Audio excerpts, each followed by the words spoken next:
orang yang benci terhadap anak cucu Nabi, maka naudzubillah min dzalik, meninggalnya dia dalam keadaan non muslim. Tidak ada yang benci cucu Nabi, hanya saja meragukan bahwa itu cucu Nabi dilihat dari kelakuannya. Mengaku kemampuannya lebih daripada Nabi, dan yang lebih bahaya adalah berdusta atas nama Nabi. Dan statement yang Anda sampaikan terakhir tadi adalah supaya orang-orang takut sehingga mengikuti yang katanya kalian adalah cucu Nabi, padahal diragukan kebenarannya. Ba'lawi ini miripnya dengan orang suku Kalas di India, daratan India. Sekarang masuk ke Pakistan.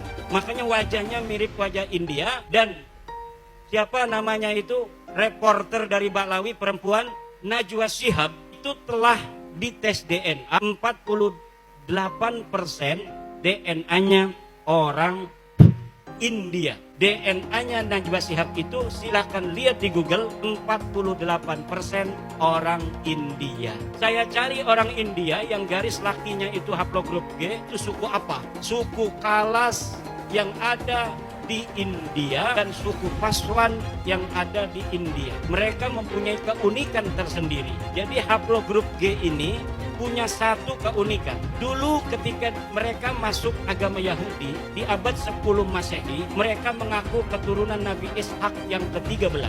Ketika mereka ada di India, di Kalas, di dataran Pakistan sekarang, mereka mengaku keturunan Alexander Agung.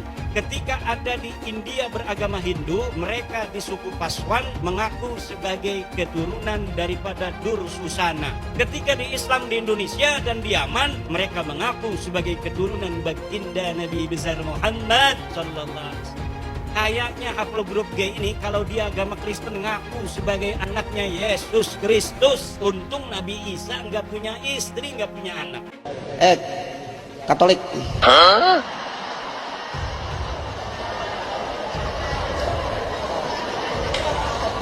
Sapi lagi. Enggak, baru masuk Islam.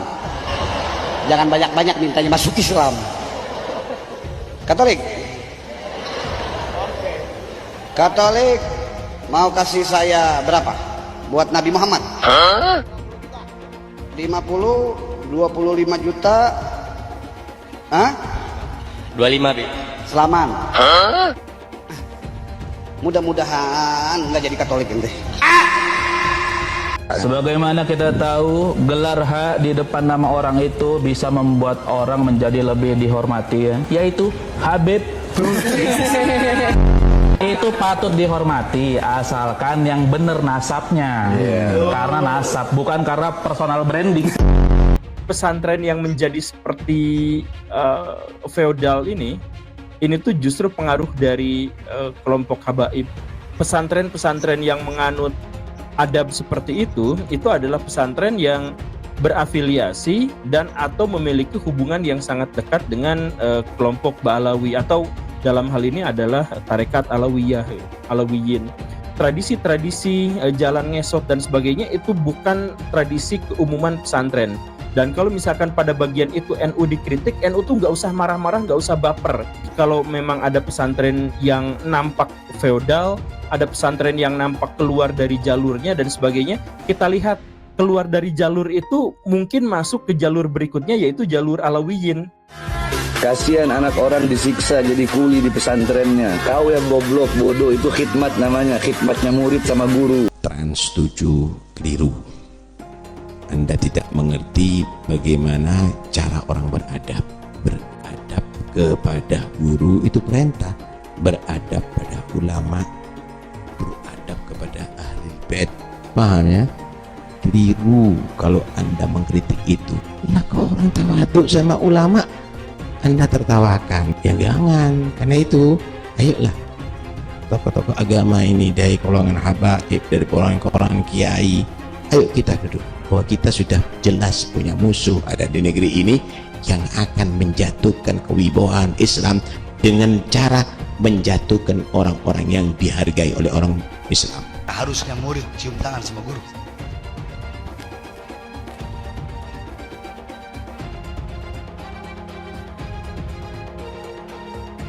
Bukan cuma ditempel, dihirup,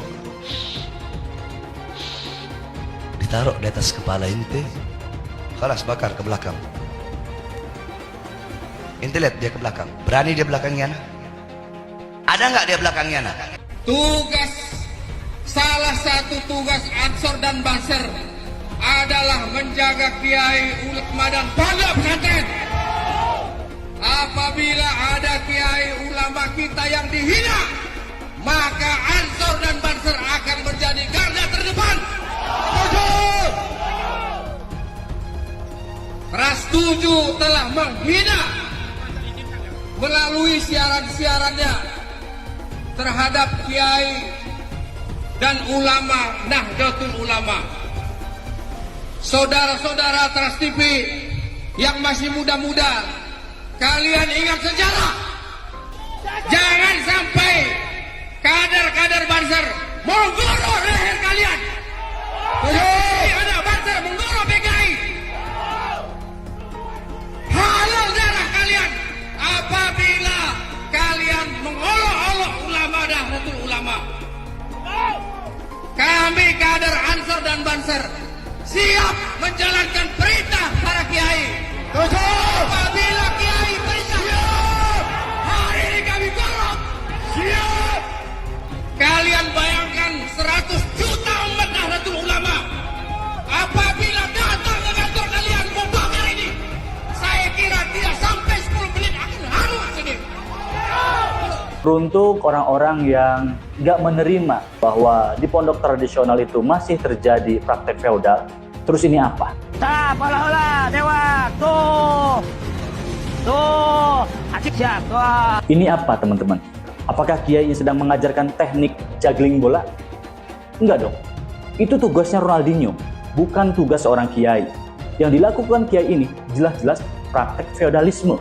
Lebih spesifiknya, stratifikasi. Sang kiai sedang menciptakan hierarki di lingkungan pesantren dan menempatkan dirinya sebagai tuan dan santrinya sebagai budak. Mungkin sang kiai mengadopsi perkataan Ali bin Abi Thalib yang mengatakan bahwa murid adalah budak bagi gurunya. Cara seperti itu udah nggak relevan, udah ketinggalan zaman, udah kuno. Terakhir kali orang yang memberikan makanan seperti itu nenek moyangnya Van Nistelrooy. Lalu apakah itu juga adab? Enggak. Adab seorang guru terhadap murid itu enggak mengizinkan sang kiai memberi makanan dengan cara seperti itu ke santrinya.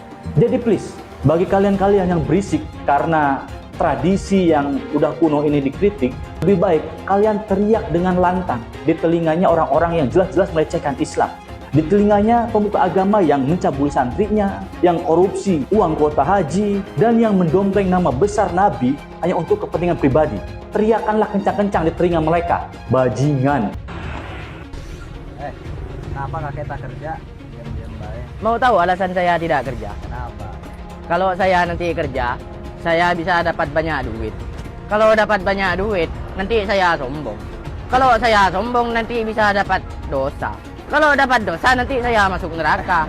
Makanya saya tidak kerja, biar tidak masuk neraka. Gitu. Mau jadi apa? Indonesia tanpa ulama. Mau jadi apa? Indonesia tanpa pesantren. Mau jadi apa? Indonesia tanpa santri.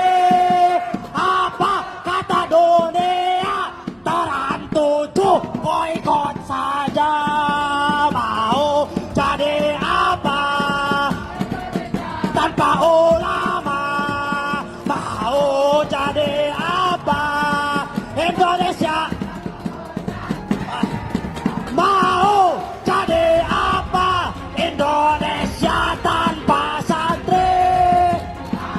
Kata dunia tertuju, tolol saja.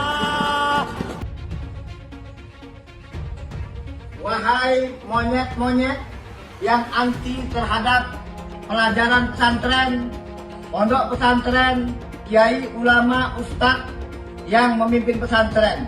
Kalian jangan banyak bacot ya. Kami seluruh pesantren yang ada di Indonesia akan bersatu mencari kalian. Sampai ke lubang semut pun kalian akan kami cari. Monyet-monyet yang anti dengan pesantren. Kalau kalian beragama non-muslim, kalian jangan mencampurin ajaran Islam. Nanti bisa jadi salah. Ya, kalau kalian yang anti ini beragama Islam, kalian itu munafik, pengkhianat. Ya, belajar lagi kan agama, nggak tahu agama kalian. Tahu kalian? Jadi kami semua akan berkumpul menghajar kalian semua. Tahu? Itu yang merunduk-runduk itu, tunduk, jumpa sama kiai, itu adalah adat, ya, adat dan ajaran Islam. Kami nggak perlu kali sebetulnya menghormati ulama dan kiai, tapi kami hanya mengamalkan ajaran Nabi kami. Tahu kalian? Kami siap berjuang, siap berperang melawan orang-orang yang anti terhadap pesantren, baik Muslim ataupun non Muslim. Siap berjuang? Siap. Siap bela negara? Siap. Siap bela agama? Siap. Siap bela negara? Siap. Siap berjuang? Siap. Siap mati? Siap. Siap penjara? Siap. Siap bela kiai? Siap. Siap bela ulama? Siap. Siap bela ustaz? Siap. Video kerjasama santri membangun pondok pesantren Lirboyo, saudara, yang sekian lantai itu lagi ngecor, biasa santri kerjasama, betul? Wah, langsung diekspos. Apa dia bilang? Lihat tuh pesantren Lirboyo, santri diperbudak, kiai-kiainya jahat, kurang ajar. Hanya hal-hal yang sepele, itu kiai dicaci maki, itu kiai direndahkan, kurang ajar tidak? Enggak sampai di situ, saudara. Ada tamu datang ngasih duit ke kiai, wah difoto, langsung dibilang, saudara, ini kiai cuma ngumpulin harta, ini kiai memperkaya diri, kurang ajar. Begitu ada sebuah pondok pesantren rubuh, saudara. Pondok pesantren bersejarah, itu pondok pesantren tua Al-Khazini, saudara. Pondok pesantren Buduran di Pasuruan, saudara. Sidoarjo, saudara, Jawa Timur. Apa yang terjadi? Oh, langsung digoreng sama mereka yang anti Islam. Digoreng, kiainya dimaki-maki, kiainya disalahkan, saudara. Bahkan kiainya dituntut supaya dipenjara. Dianggap itu kejahatan kiai, kejahatan pesantren, saudara. Mak, mau minum susu? Jalan jongkok dulu. Sungguh mulia ibu Nyai ini, ia berbaik hati membagikan susu dengan ukuran gelas plastik kecil kepada santri-santrinya. Tapi untuk mendapatkan seteguk susu itu, para santri harus dengan tabah jalan jongkok. Oh, mungkin lagi olahraga kali ya. Walau kelihatannya agak mirip anak-anak yang lagi digembleng sama Satpol PP sih. Wah, kiai yang kaya raya tapi umat yang kasih amplop. Bukan hanya santri usia anak-anak, yang udah bapak-bapak pun ketemu kiainya masih ngesot untuk mencium tangan. Dan yang mencengangkan, ternyata yang ngesot itulah yang kasih amplop. Netizen pun curiga nih bahwa bisa jadi inilah sebabnya sebagian kiai makin kaya raya. Mobil mewah hingga harga miliaran.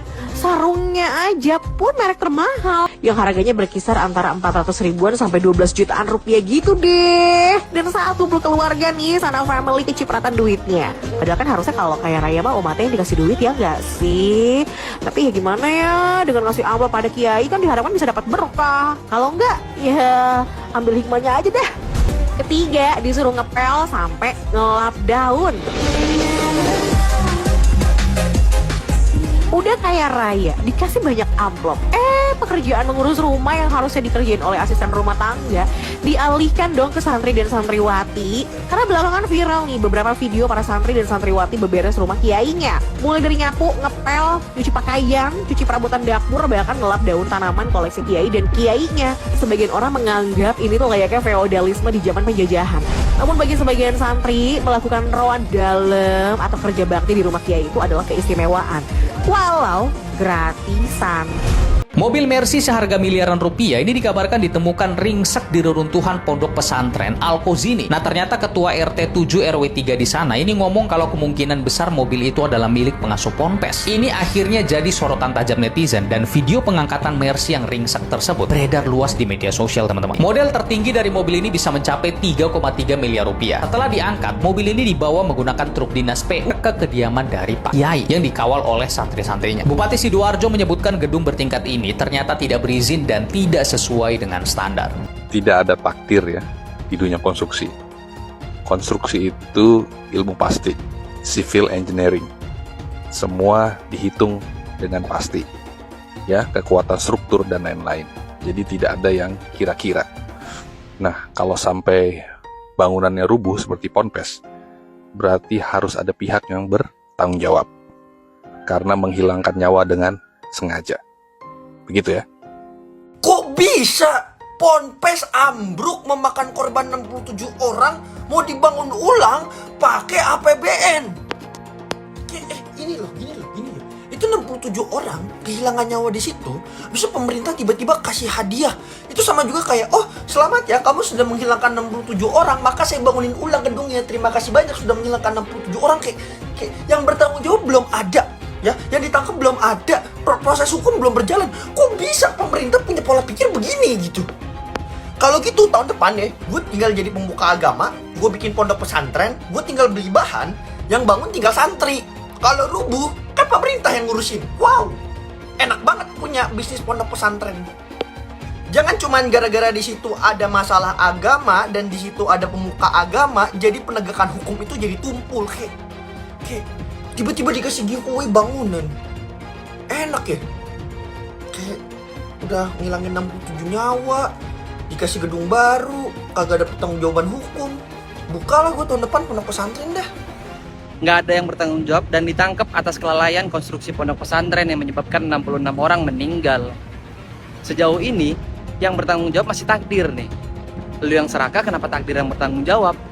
Dan lebih janggalnya lagi, dari 42.000 pondok pesantren yang ada di Indonesia, cuma 50 yang punya izin mendirikan bangunan.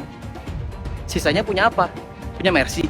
Dari rubuhnya Ponpes Al-Qazini, kita bisa lihat bahwa Indonesia itu sedang darurat logika dan darurat feodalisme. Di mana sesimpel argumennya bahwa sebagai muslim yang baik itu harus ikhlas dan menerima takdir Allah. Ikhlas artinya tidak boleh protes terhadap runtuhnya ponpes. Dan ketika seorang muslim itu memprotes ponpes, pengurus ponpes, mau itu kiai, berarti itu melawan takdir Allah.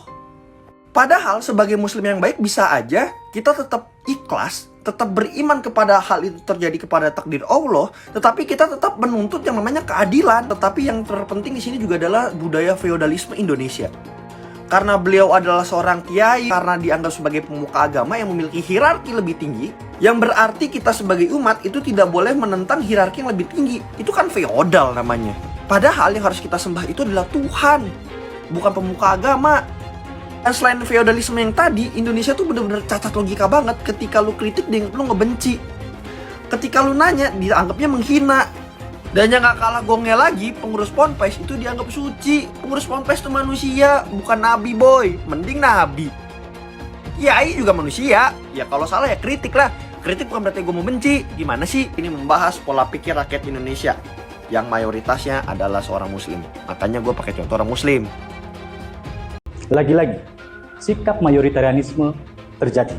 Kali ini pelakunya adalah pemerintah. Karena gini, ketika entitas Islam, entitas yang berasal dari umat mayoritas atau bahkan ormas mayoritas, tidak memiliki IMB, kemudian bangunannya runtuh, dan pemerintah langsung pasang badan, bahkan mau membangun kembali menggunakan APBN, uang yang asalnya dari rakyat lintas agama. Tapi ketika yang tidak memiliki IMB itu berasal dari entitas minoritas, itu pun karena memang peraturan pemerintah yang mempersulit, ketika bangunannya dirusak, bahkan ibadahnya diusik, pemerintah itu jangankan pasang badan, memberikan solusi yang konkret aja mereka itu seakan-akan enggak. Please, jangan sampai tindakan kalian ini merubah sila kelima, keadilan sosial bagi seluruh rakyat Indonesia, menjadi kecemburuan sosial bagi seluruh rakyat Indonesia. Dari 42.000 hanya 50 ponpes yang kantongi izin mendirikan bangunan. Coba gilirannya minoritas izin membangun rumah ibadahnya ditolak sama masyarakat setempat padahal udah ada IMB. Coba kementerian yang terkait berani nggak nindak yang mayoritas ini? Kagak berani ya, soalnya kan sesuai dengan Pancasila kelima, keadilan sosial bagi mereka yang berkuasa. Ayo coba Menteri PU mana coba? Coba berani ditindak ke atau takut demo berjilid-jilid? Yang teriak-teriak ngusir minoritas tuh mana IMB-nya yang teriak-teriak malah kagak punya IMB. Giliran ambruk memakan 54 korban jiwa yang disarain siapa? Takdir Allah. Wow, luar biasa mantap sugoi debak. Kesalahan itu terjadi hanya kepada minoritas. Kalau mayoritas itu salahnya ya takdir Allah. Kiainya wirawiri menggunakan Pajero dan motor sportnya. Ibu Yai melenggang dengan santai menggunakan Alphardnya. Ketika ada pembangunan pondok, para santri menjadi kuli dadakan. Namun ketika pondoknya ambruk, para santri langsung dikasih gelar syahid dan dibungkus oleh takdir. begitu indah ya. Bisnis berasa surga.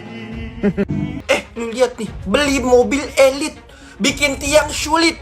54 orang meninggal dunia gara-gara kerakusan Anda. Ponpes, pengurus Ponpes Al-Qazini, Anda dengar ya. Betul, apa yang terjadi di atas Ponpes Al-Qazini rubuh itu karena atas seizin dan takdir dari Allah, tapi ada kelalaian manusia di sana. Dan ketika ada kelalaian manusia di sana, maka manusia harus dihukum di atas itu. Jangan jadikan takdir Allah sebagai tempat untuk cuci tangan, tidak untuk bertanggung jawab. Kelalaiannya adalah pertama, tidak ada IMB, konstruksinya asal-asalan, keserakahan karena harus gedung yang cuma dibikin 1 lantai dibikin jadi 4 lantai. Mau kiai ke mau pengurus ponpes, kalau salah di atas hukum dan menghilangkan nyawa begitu banyak orang, 54 orang nyawa menghilang, Anda harus dihukum dan bertanggung jawab. Jadi jangan cuci tangan atas nama takdir Tuhan. Betul kalau itu memang takdir Tuhan, kalau kalian mau berpikir demikian, tetapi takdir Tuhan di situ ada kelalaian manusia, di mana kelalaian manusia itu bisa dijerat oleh hukum. Stop fanatik, pakai logika. Saya kira memang ini takdir dari Allah. Iya betul, takdir Allah, dan gua setuju. Cuman kalau dilihat-lihat fondasinya ini itu mirip kayak game Minecraft, cok. Fondasinya itu tipis banget dan untuk menampung bangunan segede ini. Jadi ini tipis banget, dan kalau dilihat dari belakang ini bentuknya itu kayak game Minecraft. Pertanyaannya adalah, ini mandor dan tukangnya siapa sih? Bentar. Atau ini dibuatnya nggak pakai tukang? Nggak tahu lagi gua mau komen apaan. Semoga korban husnul khatimah, dan untuk keluarga yang ditinggalkan semoga diberi ketabahan. Ponpes Al-Qazini yang disarahin takdir Tuhan. Takdir Tuhan. Takdir Tuhan tuh ya, gempa bumi ya, abis itu tsunami, angin topan ya, itu baru takdir Allah ya. Kalau bangunan lu bangun, habis tiba-tiba ambruk dengan tidak ada IMB, habis itu lu bangunannya nggak jelas, arsiteknya nggak jelas siapa, ya takdir Allah lu bilang. Itu karena kelalaian Anda. Nih, saya dapat dari netizen yang bilang, ini ada ayatnya, ini bukan takdir Allah, ini itu kelalaian Anda. Kalau Anda bilang, ya bangunan itu harus jatuh, harus ambruk karena takdir Allah, maka para koruptor itu jangan dihukum. Karena itu takdir Allah, mereka harus korupsi. Dan ini kalau sampai tidak diusut tuntas, karena ada iming-iming pemuka agama, gue udah gak ngerti lagi sama negara ini sih. Hashtag keadilan untuk korban Ponpes Al-Qazini. Oke, gue dari kemarin mau bahas Ponpes Al-Qazini, dan yang gue sesalkan adalah respon dari pemimpin Ponpes itu. Dia bilang itu adalah takdir Tuhan. Blok. Gini loh. Tim SAR dan ahli konstruksi dari ITB sudah menyebutkan bahwa penyebab bangunan itu runtuh karena kegagalan konstruksi. Dan gedung Ponpes ini juga tidak memiliki IMB, padahal IMB harus dilakukan dulu agar konstruksi sesuai standar. Jadi ini jelas-jelas kelalaian pihak pesantren. Kenapa lu bilang itu takdir Tuhan? Kalau lu bilang takdir Tuhan, itu sesuatu yang nggak bisa lu hindar, kayak gempa bumi, tsunami, dan lain-lain lah. Tapi kalau ini kan lu bisa antisipasi. Terus yang gue heran, masih aja ada yang bela kiainya. Sampai temen gua tuh yang bahas gituan diancem. Susah kalau sama orang mental feodal, fanatik loh. Jadi sekarang Pak Presiden untuk meng-cross-check semua pembangunan pihak Ponpes agar kejadian serupa tidak terulang. Dan pihak pesantren harus bertanggung jawab atas tragedi ini. Jadi jangan lu coba cuci tangan dengan kata takdir Tuhan. Setan. Maka satu Habib bodoh, ya kan, lebih mulia daripada jutaan ekor babi. Nah itu cocok. Tapi kalau ulama, kiai, yang alim, yang allama, dengan Habib yang mabuk, dengan Habib yang zina, dengan Habib yang maksiat, tidak bisa dibandingkan. Sama dengan kau bandingkan itu air comberan dilokalisasi dengan sumur Zam-Zam. Itu tidak layak dibandingkan. Tidak layak. Apalagi disetarakan. Karena ulama itu tidak bercerita tentang nasab, tidak bercerita tentang ras, tapi bercerita tentang ilmu, tentang adab, tentang keistiqomahan, tentang apakah dia melaksanakan apa yang dia tahu, apa yang dia pelajari, gitu. Tentang kejujuran. Kalaupun Habib misalnya bangsat, apa yang mau dipelajari dari mereka? Oh itu bukan untuk dipelajari, harus dimuliakan aja. Untuk apa kita memuliakan sesuatu yang tidak mulia? Satu, lagu Roma Irama sebujur bangkai lebih utama dari ceramah para habaib 70 habaib. satu lagu sebujur bangkai Roma Irama lebih mulia dan lebih manfaat bagi umat Islam daripada ceramah Jopolo Habaib. Pak Quraisy aja disebut sesat, setingkat Pak Mahfud MD saja disebut sesat. Kemudian setingkat dulu Cak Nur, pemikir besar Hasanah Islam Indonesia, itu juga disebut kafir kan, gitu loh. Saya Gus Dur sama kan, sesat. Ya kebetulan saya ini adalah para pengagum mereka gitu loh. Pengagum Cak Nur, pengagum Gus Dur, pengagum Cak Nun, Gus Mus gitu loh. Setinggi apapun engkau menuntut ilmu tidak akan pernah mencapai tetel Habib. Makanya bagaimanapun alimnya seseorang tidak akan pernah mampu mengalahkan kemuliaan seorang Habib meskipun dia tidak mempunyai ilmu pengetahuan agama. Para kiai kampung, jangan lagi terjadi ada orang yang berani bicara bahwa satu kaki seorang Habib lebih mulia daripada kepalanya seorang ulama yang alim.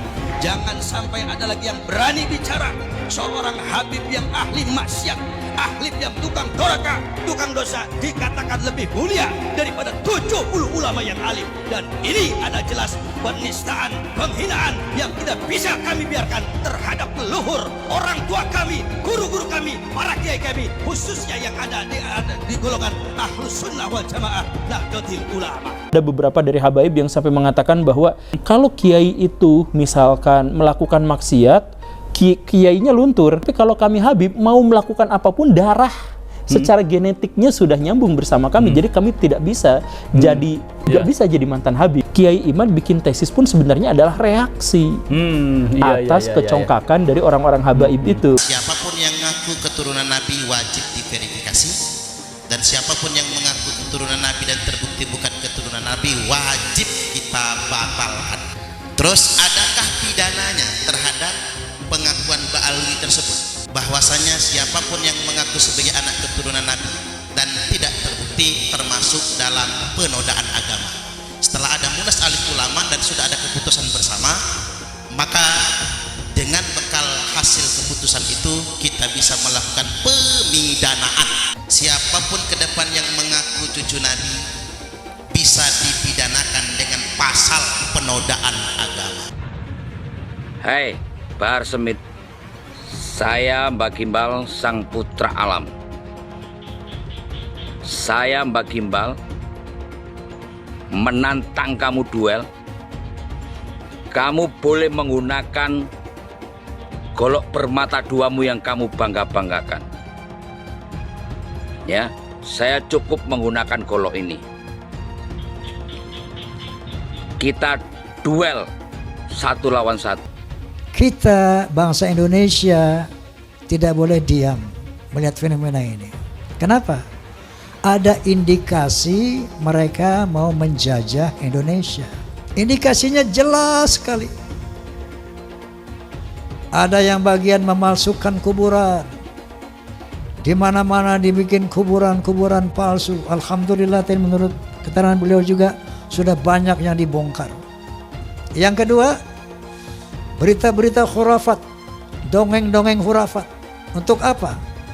Ini yang namanya Ba'alawi, leluhurnya luar biasa, bisa hijrah Mi'raj 70 kali, bisa memadamkan api neraka yang nggak pakai akal. Itu sesuatu yang luar biasa dan dahsyat. Mereka pun menjadi takluk, tunduk, siap diperintah apapun. Tujuannya itu.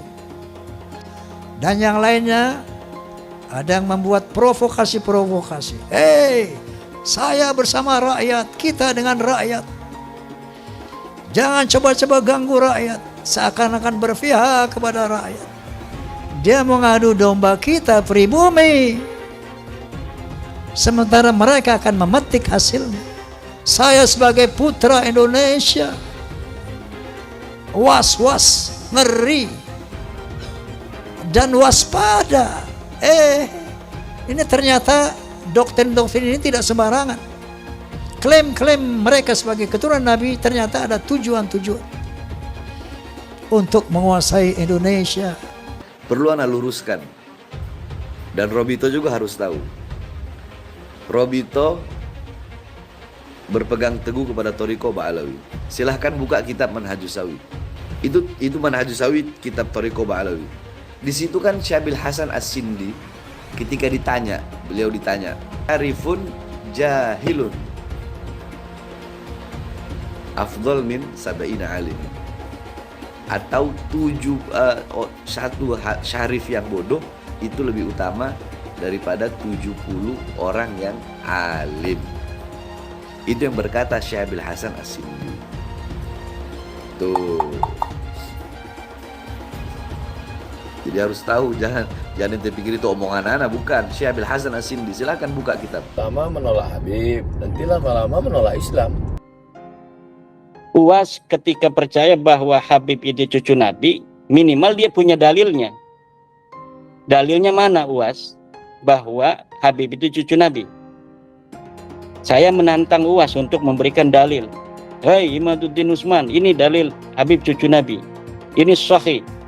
Selama ini tidak ada. UAS jadi mukibin silahkan saja.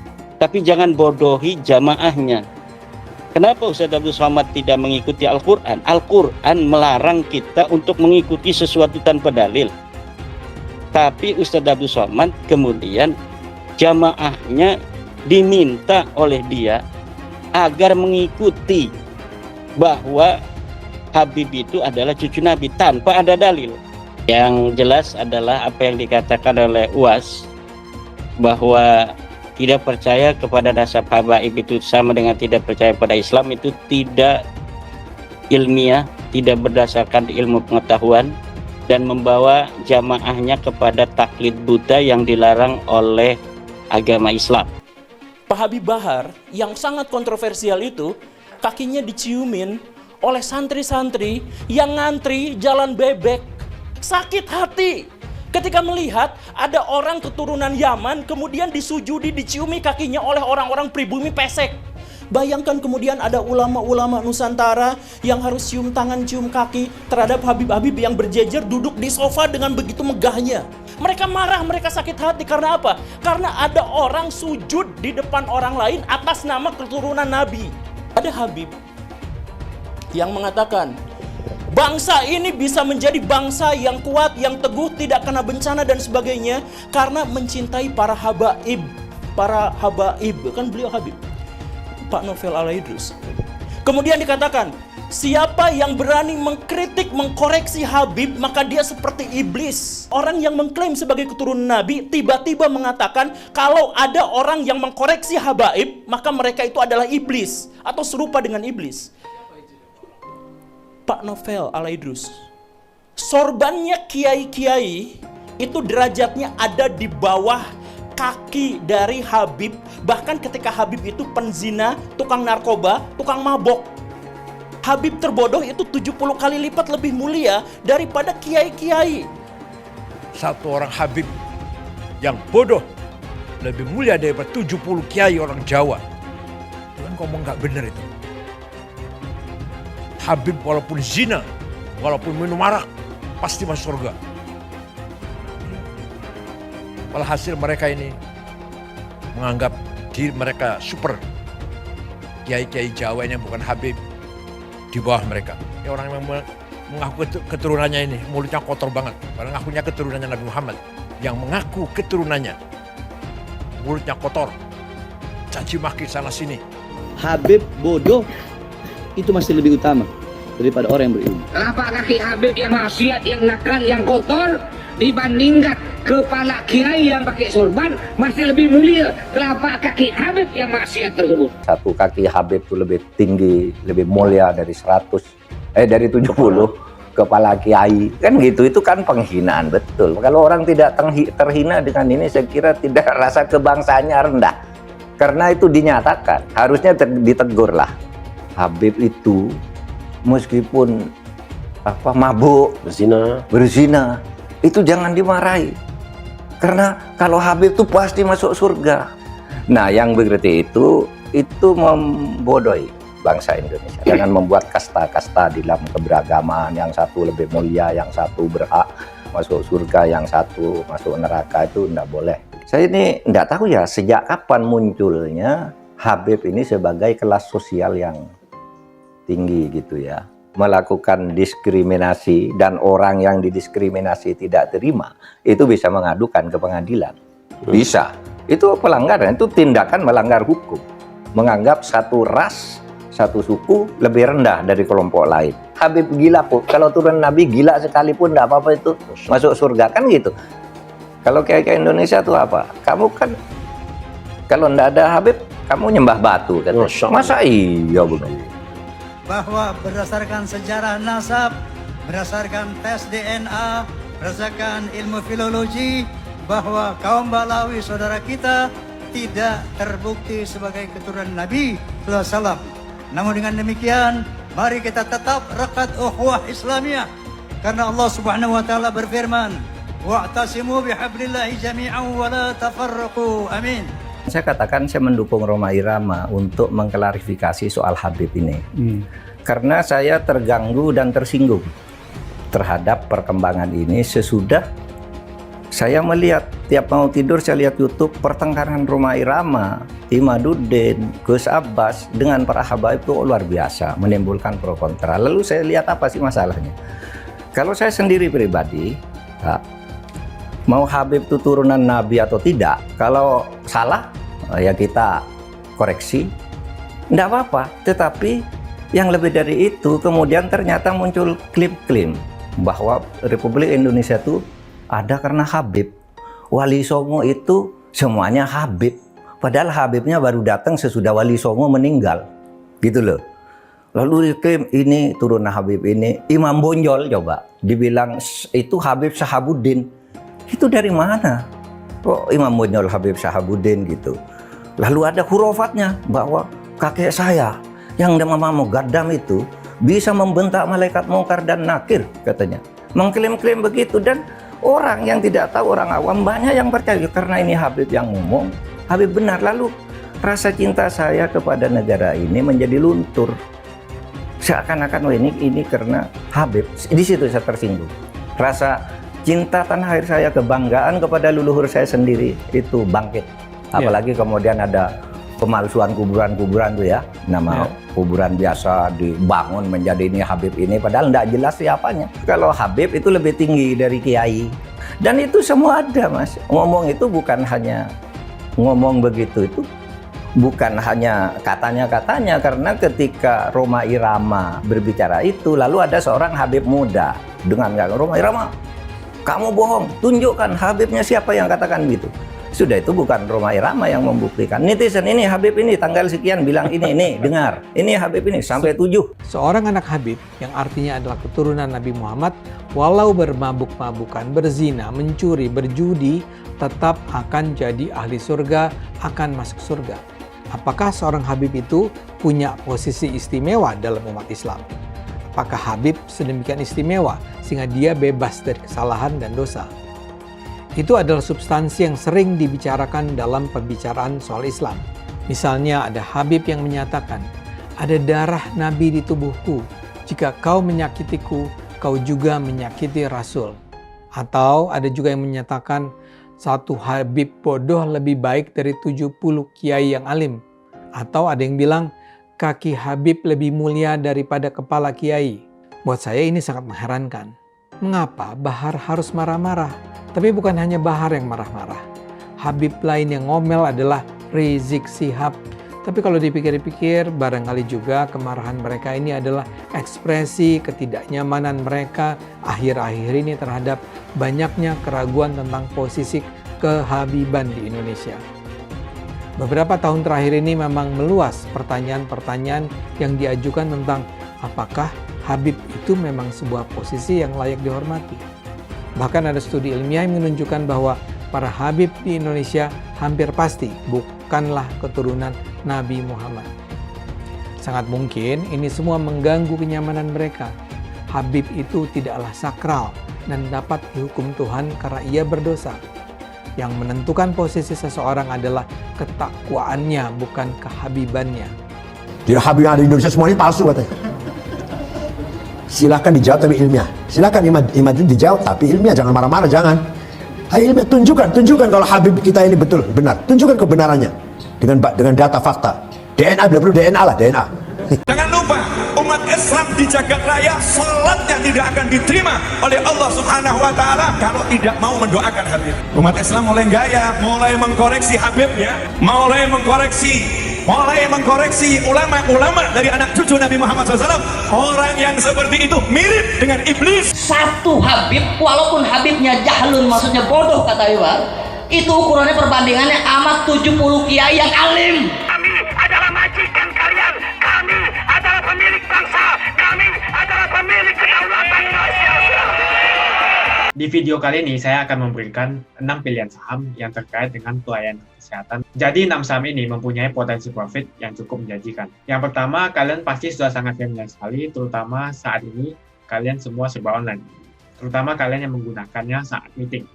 Ya, tidak lain adalah Zoom Video Communication dengan ticker ZM. Saham Zoom mengalami kenaikan hampir 4 kali lipat atau 400%. Harga saham Zoom dari $70 melonjak tajam menjadi $270. Dan bukan hanya kalangan pengusaha yang menggunakan Zoom, tetapi kalangan student atau murid juga sekarang sudah menggunakan Zoom. Terutama yang study from home atau work from home. Semua menggunakan Zoom. Peluang saham yang kedua adalah mungkin kalian semua juga sudah kenal, yaitu Johnson & Johnson atau tickernya JNJ. Johnson & Johnson sekarang sudah mengembangkan semacam support system yang ada kaitannya dengan COVID-19. Johnson & Johnson merupakan perusahaan yang sudah ada sejak lama dan sudah diketahui reputasinya. Brandnya juga kita bisa lihat di mana-mana. Ketika pandemi, perusahaan ini tidak goyah, bahkan mengalami kenaikan. Yang ketiga, terkait dengan riset vaksin yang sedang dikerjakan untuk memerangi COVID. Saham dengan ticker GILD atau Gilead Science. Gilead Science ini adalah perusahaan yang kalau kalian lihat di New York Tech, ini maksudnya terdaftar di Nasdaq. Jadi kalau kalian tahu, Remdesivir ini dikembangkan oleh Gilead Science yang sedang diuji coba di Wuhan, China. Dan sudah mendapatkan lampu hijau dari pemerintah China untuk melakukan riset. Kalau sampai vaksinnya berhasil, ini akan menjadi sumber profit untuk perusahaan Gilead Science. Gilead Science juga merupakan salah satu leading company untuk melakukan riset tentang vaksin. Kalau kita lihat GILD saat pandemi, harga saham justru melejit. Saham yang keempat adalah Roche Holding atau tickernya ROGZU. ZU ini adalah terdaftar di Zurich. Ini adalah perusahaan Jerman. Jadi Roche Holding ini merupakan salah satu perusahaan farmasi yang ternama. Lalu saham yang kelima adalah dengan ticker CLX atau Clorox. Perusahaan Clorox ini banyak memproduksi seperti pemutih, tisu basah, dan disinfektan. Harga saham naik terus, terutama saat Corona. Salah satu yang perusahaannya perform paling bagus sekali saat Corona. Kenaikan harga saham di atas 50% sejak pandemi. Lalu yang keenam ada Chemed Corp atau dengan ticker CHE, listed atau terdaftar di New York Stock Exchange atau NYSE. Ya, ini adalah perusahaan yang outsourcing perawat. Jadi seperti yang sudah kalian perhatikan, jadi semua perusahaan ini dapat bertahan, bahkan harga saham semakin naik, bahkan melejit saat pandemi. Mungkin ini adalah salah satu dari 6 pilihan saham yang bisa kalian masukkan ke dalam portfolio kalian atau pertimbangkan untuk diinvestasikan. Kalau kalian perhatikan, memang saham-saham teknologi semua melejit, seperti Apple dan Facebook, Amazon, Alibaba, Zoom juga yang naik belakangan 400%. Kenapa? Karena saat ini semua dipaksa serba online, jadi perusahaan teknologi saat ini menjadi primadona. Itu adalah 6 saham yang terkait dengan virus corona yang berpotensi untuk naik. Kalau Anda memiliki pendapat yang lain, silakan komen di bawah, nanti akan kita bahas di video selanjutnya.